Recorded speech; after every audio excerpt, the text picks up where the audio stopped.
lives of millions now rested in her hands.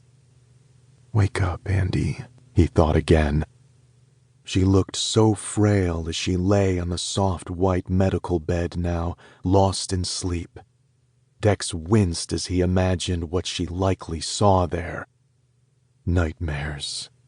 Never dreams, not anymore. The harsh lights of the med bay bounced off of the silver plates implanted across Andi's cheekbones as Dex leaned back, stretching his aching muscles. He'd hardly moved from this spot since they'd fled Arcadius, determined to be by her side when she finally awoke. Determined to be the one to tell her all that had happened, even though he couldn't yet find the words to do so. Dex closed his eyes, remembering that fateful night, remembering the desperate words of Cyprian Cordus, the former general of Arcadius, as he lay dying in this very medbay. The fate of the galaxy is at stake. The leaders are dead, and I'm sure their successors soon will be as well. Androma is the only Arcadian on this ship once I die. If she survives, Androma Racella will be the rightful general of Arcadius. General of Arcadius, leader of the planet that had once wanted her dead. God's stars, how she would hate the very idea of it. Dex sighed heavily and shifted his chair closer to Andi, tentatively grazing a hand against hers. The warmth of her skin was soothing. That small sign of life, the only thing that made the knot of tension inside him loosen in the slightest. He studied the thick white bandage on her chest just below her collarbone. Hidden beneath were the dark stitches that held her skin together, mending the flesh that Valen's knife had torn apart. Dex had seen and inflicted plenty of wounds, some far more gruesome than this. But seeing Andi in such a state brought back a wave of memories that sent his head spinning out of control. Valen Cortis stood before Andi at the Eucatoria ball, blood dripping from the knife he'd just plunged into her chest. Andi fell to her knees, grasping for the hilt with shaking hands, wrenching the blade free.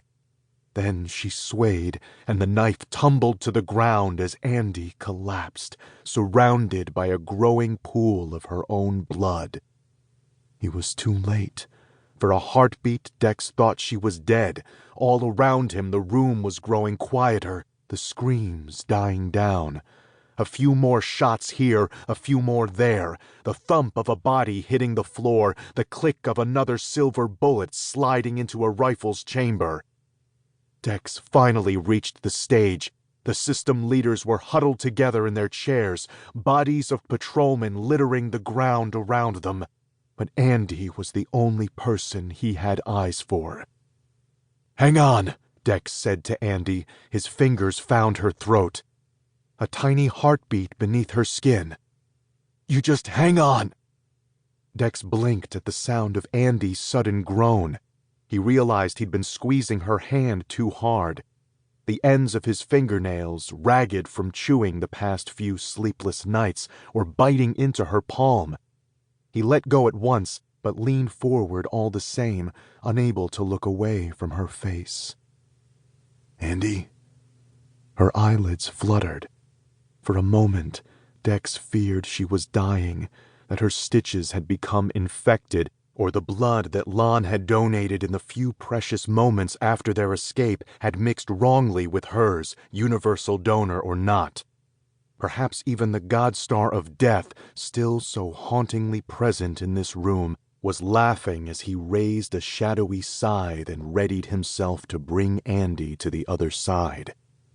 But then her eyes opened, gray as a storming sea. Dex let out a whooshing breath that he hadn't even realized he'd been holding. "Hey," he said, feeling the tightness flood from him, gone in an instant. "How are you feeling?" "Dex?"